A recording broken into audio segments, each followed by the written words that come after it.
You're listening to Your Superpowered Mind on the Superpower Up podcast, the show that investigates the innate power within your brain to create lasting change.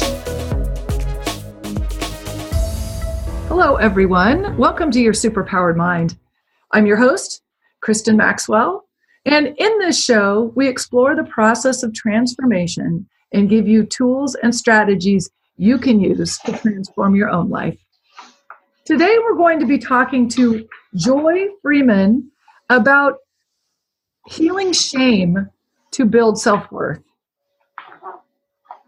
Joy Freeman has been a pioneer in the field of health, personal growth, and transformation for over 35 years as a natural physician, transformational life counselor, speaker, and workshop facilitator. As an author, her most recent book is 7 Keys to Connection: How to Move Beyond the Trauma of a Disconnected Culture. Joy leads transformational workshops and retreats that incorporate expressive arts, deep process, ritual, and nature. Joy, welcome to Your Superpowered Mind. Thank you. Hi. Hi. Great to have you here. Thank you. So my first question always is, what superpower did you uncover as the result of mastering your mind? Well, there are many, but I'm going to say one that has been really potent, and that has been the capability to uncover any nooks and crannies in my consciousness where I have not fully loved, accepted, allowed, and judged, or perhaps judged myself in those places. So learning self-compassion, not just in general, we can talk about that and say, we need to be compassionate, but really learning how to get in there and find out what are the little shadow pieces, what are the places in me that I have not allowed or have not even known they were there, but needed my love, acceptance, and ultimately transformation. Or they transformed when I did that, let's say that. Right. Well, that's beautiful. Really. That idea of self-compassion towards all parts of you. And that is something that I think we don't pay very much attention to, which is one of the reasons why I'm so glad to be able to talk to you today, because, some of the work that you do revolves around shame and developmental trauma. And so I want to start first by what is shame? How do you define shame? Shame is what's underneath depression, anxiety, addictions, long-term chronic health issues, on and on and on. Shame lies underneath it, and only recently have researchers and therapists and people who understand the psyche, only recently are they bringing it to the fore. And basically what it is, it's when we come to a place, not with our conscious mind necessarily, but our subconscious mind, that just says, I am bad. I am no good. I am unlovable. We've heard these kind of belief systems over the years, but this is different, and it's not I'm bad because, I did this wrong thing. That's guilt.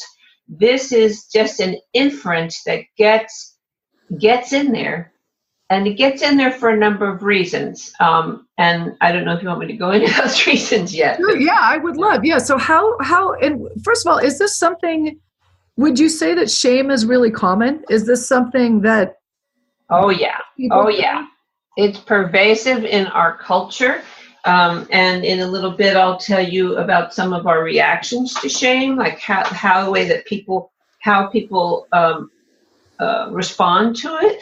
But before I get into that, I guess I will say, how and does it get set up?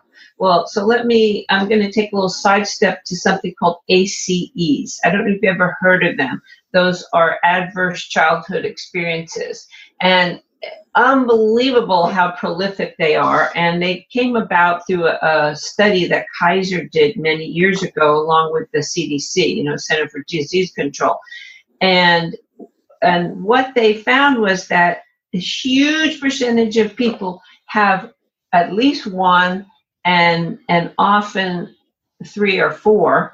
And the people in their hospital who had these conditions mostly all had a higher number of them. And what they are, for example, recurrent physical abuse or emotional abuse, sexual abuse, or emotional or physical neglect, divorce. I mean, think how many kids go through that, but particularly not just a divorce, but, angry divorces and separations, or having an alcohol or drug abuser in the house, or an incarcerated household member, or someone who's chronically depressed, suicidal, or mothers who have been treated violently, or partner violence, and having one or no parents. These are like what we would call more obvious traumas, and they are developmental trauma. They are what we call developmental trauma because they happen as we're growing and often ongoing. The shock trauma is like one incident, really bad, but when we have ongoing, they call it developmental trauma. But what I find really interesting is that it isn't just these kind of traumas. It's also what's really coming to the fore is the concept of non-attunement. And attunement means, and from this we form insecure attachments. So attunement means that the mother is able to, calmly look in your eyes. She has her face is lifted, and this goes into something called polyvagal theory, which we may or may not have time to go into, but it's fascinating because when that face lifts, the smile, the prosody in the voice, which is like a lilting voice, a happy voice, a kind voice, it triggers cues of safety inside the being. And when it doesn't have that, it's the opposite. It goes into threat. And when it goes into threat, then you have this internal fight or flight, which is an aroused sympathetic nervous system. It can also go into freeze, which is a place where you eventually just sort of collapse and give up. Well, anyway, all of these circumstances, when we do not have this connection, and I like to bring it up because it happens in normal households, even when the parents are doing the best they can do. They're Right. also in situations where, we want our kid to be the best. So they've got them in all the courses, running them around, the stress, the internal stress that creates, or because it's so dangerous, your kid can't go out and play. So they're projecting their fears, even though they're loving parents, but they're projecting so much tension and anxiety that it causes that kind of reaction in the Right. system. That's fascinating. So basically what you're saying is all of us, to some degree, Yes. will have some degree probably of non-attunement from our parents, and then some degree of insecure attachment. Yes. It's fascinating, and I really want to go into it a bit more. We need to take a break. Can you very quickly tell people where people can find more about you? You'll have the opportunity again at the end, but I just want people to know before we go to break. Okay. Well, I have a website. It's drjoyfreeman.com. And my number, I'm really happy for people to call me. I know you're not supposed to do, but I don't have that kind of fear that, people are running. It's 727-242-1311, or you can email me on the website, has information for how to email me directly. And drjoyfreeman.com is easy to remember. And then there's my book as well. You can get more information on the 7 Keys to Connection book, which is available on Amazon and through different book sources if you ask them to order it, bookstores and Great. such. That's awesome. So I am very excited to go more into the process of healing shame to build self-worth, but we are going to go to a break. All right. Are you here to change the world? Do you talk about things like vibration, frequency, awakening, and consciousness? Are you pretty sure you have superpowers? The Superpower Net is unlike normal coaching programs and conscious communities. We provide training, intuitive guidance, peer-to-peer learning, intensive one-on-one coaching, and a high vibrational network of people just like you. When you join the net, you get 24/7 access to a collaborative group of people who support you as you master your personal power and unlock your superpowers. If you're ready to use your superpowers to change the world, then join the Superpower Net today. Visit superpowerexperts.com/the-net to learn more. Welcome back, everyone. You're listening to Your Superpowered Mind, and we're talking to Joy Freeman about healing shame to build self-worth. So before we went to break, we were just talking about how the fact that pretty much everybody probably has some degree of shame. So can you explain a little bit, like what does shame look like in our lives? What are some of the reactions? Okay, well, that's a great question. So you might see it as what we could call attacking another. So a woman named Brené Brown has really done a lot of work with shame and talks a lot about it. And she broke it into 3 categories. I'm going to talk to you 5 categories of how we react to shame. But her category, she calls moving against, is where we try to gain power over others. It's like an aggressive energy. So that's when people are blaming other people and they're criticizing, or they have rage, or they even get violent. So that's one way you can see it. Another way is the attack self. She calls it moving away, like withdrawing, hiding, silencing ourselves, keeping secrets. So you can also look at it, the attack self aspect, as like the inner critic or perfectionism, or just thinking, I can't, I'm no good.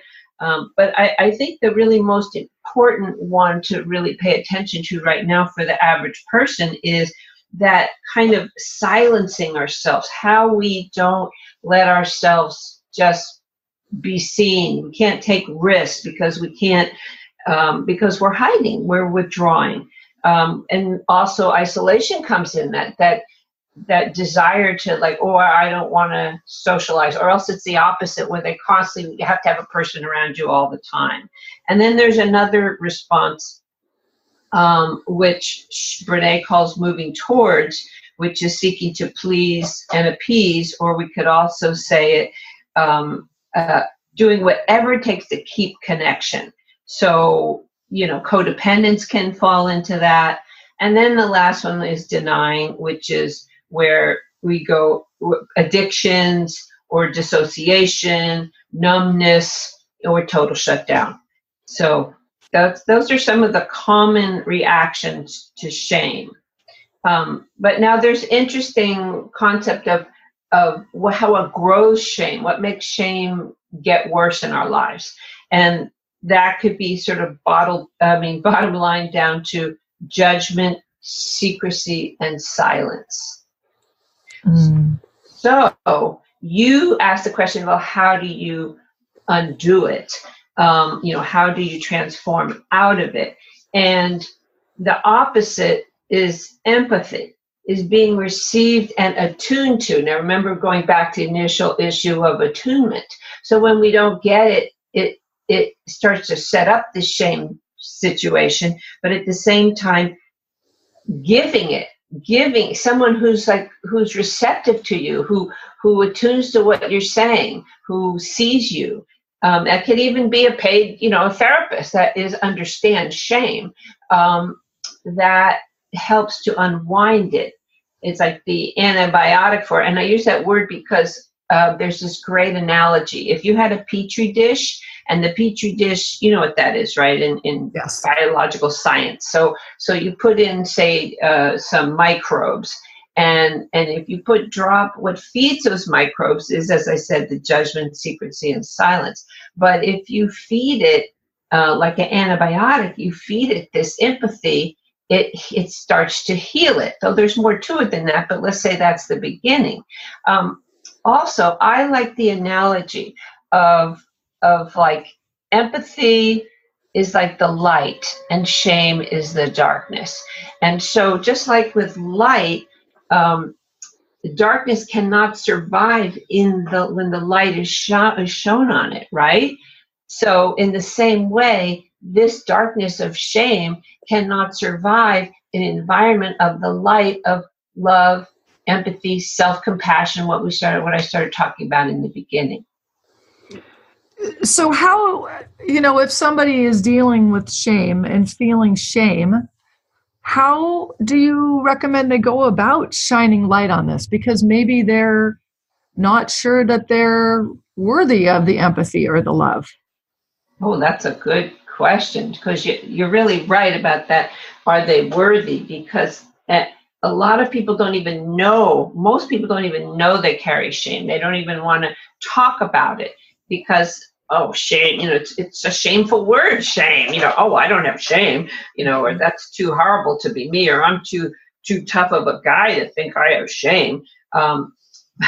But those reactions I mentioned can let you know, yeah, you got shame. You're involved in all that, or you're constantly creating abusive relationships or non-loving relationships. There's shame under there. So you ask, how can someone go about it if they don't feel they're worthy of it? Well, it's kind of like anything, like addiction even. You have to hit, you don't have to do this, but if you're a resistant person, you probably have to do it. You have to hit some kind of bottom. You have to, to the point that you're willing. I'll do anything. I surrender. I'll do anything to move beyond this. And if you're at that point, then you're going to want to reach out. I mean, something as simple as my book, The 7 Keys, I have the key. I have many keys in there, many practices, many explanations to help you understand. I believe understanding is power. Understanding takes us out of our reactive hindbrain, which is our early reptilian brain that reacts in these kind of ways, which, as I said before, that we go into fight or flight when we don't have the connection or we've had actual traumas, and that kicks you right into that fear, that place of threat or fear of there's not a human being there. We are born to bond. We are born as mammals to have connection. And when we don't have it, or it's sort of there and we don't feel it consistently, we go into fear. And that fear is what puts us in this lower brain. So going back to what I was saying, that understanding helps to pull us up into our frontal brain, into our wiser, higher brain, where we can heal ourselves, where we do want to reach out for connection. So going back to what I was saying about the book has many, many tools and a lot of understanding, so that also we don't add fuel to the fire by blaming ourselves for being whatever it is. If you have anxiety, you have depression, you have addictions, or you have conditions, physical conditions that aren't healing up.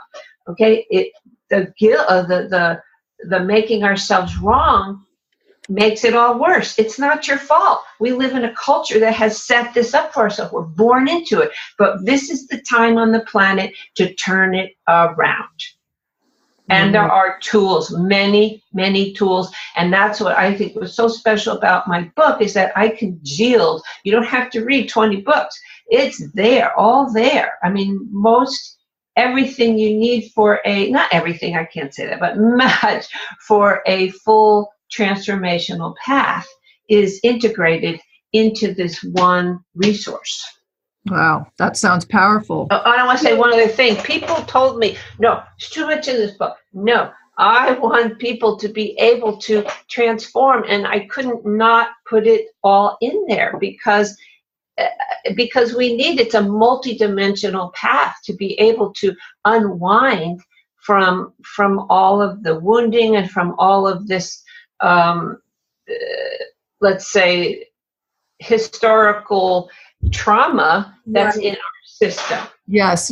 So one of the things, there are some people who, they're really not functioning very well at all. And so, but what if, you're somebody and you have relationships and you have a job, but there's still this feeling of, so maybe a lower, yes, shame, where you're feeling like you are a little bit hiding or you are holding yourself back. This comes up with entrepreneurs. They're not taking the actions they know they need to take. Yes. So, what? I guess you're saying that they can start to understand what's going on with their prefrontal cortex. That's a first step. Yes. So what's an example of like another step that they could take? So understanding, okay, this is being triggered by my shame or just not feeling safe, whatever you want to call it. Yes. Okay. Well, the way I've laid it out in the book is this, that the very first step is to say, I am willing, and I know, I accept that there's some place here I'm not owning up to. Okay, then what I call the witness. The witness is, some people call it mindfulness, I call it the witness. And that is witnessing, noticing throughout our day, being willing to pay attention throughout the day that when and where am I coming from a place that is a pattern, that is something that might have served me in the past, but that no longer is serving me? Like, am I trying to be the most capable person around? Am I trying to fix everybody? Am I coming from a codependent place? I'm willing to give up my truth so that somebody won't get mad at me, or so I'll be liked. There's like so many patterns that we do that are part of this reaction. And yes. Actually, I'm going to stop you there just for a second, because that is one of the areas where I notice people, whether it's for their health or for their business, that one of the patterns is they go into overwhelm. It's all, they don't know what to do, and they completely just shut down. And so just recognizing that is a pattern, that is somehow, it's a pattern that you have set up, and that therefore, in recognizing that it's a pattern, you can choose a different way. You can choose a different pattern. However, that can be easier said than done. And again, because I don't have time to explain everything, I keep referring to the book. But in the book, I have a whole section on something called internal family systems, which is a system for kind of categorizing these internal parts. And it helps you to be able to recognize them. And it also gives you very specific way to work with them that will transform them, begin to transform them. And when I say transform, that's an important word, because we're not saying, we're going to get rid of it. We want to use it. We want to use its strength, because every weakness has a strength, just as any overstrength has a weakness. Just like these protective mechanisms that that powerfully helped us when we were young, we keep using them, and then they cause us problems when we get older. So there was a strength that caused a weakness, but there are strengths in there. And so as we learn how to transform these parts that are causing us problems and use their best qualities, their strengths, then they become resources. So all of this starts to build our resilience, our ability to be at peace, our ability to take. Here's how I say it. Ultimately, I say that we build a relationship of trust with ourself and spirit, and when we And when we have a relationship of trust, it builds a foundation of strength and courage. And the strength and courage gives us the ability to take risks. And you cannot be an entrepreneur. You cannot be anybody who's trying to be self-expressed and not take risks. But you can't take those risks if you don't have a strong foundation underneath you. And so it is these 7 keys that I have brought forth that help to give you that foundation of strength. And one of the other piece about it, so interesting, is that as I looked at it, after I really congealed these, I was like, wow, each of these is a feminine principle. And we are and part of, I talked about the cultural issues, part of our cultural problem is that we're in a coming out of a period of heavy patriarchy, and we're sort of at a precipice now, where the light and the dark and the patriarchy and the feminism, are butting up against each other. But all of these keys are aspects of the feminine that can help us counterbalance having been so far off on the far yang side. And I'm not proposing that we go far over to the yin. I'm only saying as we bring it in, it helps to balance, heal, and transform those aspects of the yang where it was way over to the far left, right side. Okay, I get it mixed up. Left, right. Well, the other side. Yes, the far right side. So we want to come back to a center place that flows beautifully like a figure 8 between the left and the right in a more centered place instead of out there at the extremes. Right. And that's a little bit like what you're saying with respect to these pieces of us that we don't necessarily like, is that recognizing that, yes, there are ways that we have these characteristics and or patterns that are not helpful for us, but that there are some strengths that come from that. Can you just give a really short, we're starting to run out of time, but can you give a short example of, where a pattern or behavior or trait that you don't like actually has strengths too for you? Okay, let's see. Okay. It's so funny because I work with people doing this work all the time, and every day, we talk about one of their protectors, as I call it, or a manager, and then transform it. And so because there's tons of them. Okay. So let's say, something really simple like judgment, self-judgment. Yes. If we judge ourselves, obviously that's going to keep us down. The judger, okay. So the answer to that question is, I'll give you an example of, say, being self-critical. So there's a part of you that wants to beat you up all the time and tell you you're not doing it quite right, et cetera, et cetera. And that part had value at some level when you were little. It didn't want you to be laughed at, or it wanted to make sure you did it right because it thought you could gain the love or attention that you needed from a parent. But now it does nothing but beat you up. However, that part has the ability to actually be a cheerleader. That part has the ability to discern. It can discern what is good for you and what's not good for you. If you go into a situation and, oh, this isn't right, and it lets you know that. Or as I was saying, many times coaches can be very harsh, but they also not all coaches are harsh. Some are like cheerleaders. And so that is something that it can be trained into being, where it supports you instead of beat you up. But for it to do that, it needs to undergo a process. And you can find out about that process I give a very detailed version in the very end of the 7 Keys book. But that's just an example. Yeah, so there's parts that you can take the strength and use that, turn that around and use it in ways that are going to support you rather than get in your way. So that's wonderful. But let me say one other thing about it. It takes first doing what we call befriending it.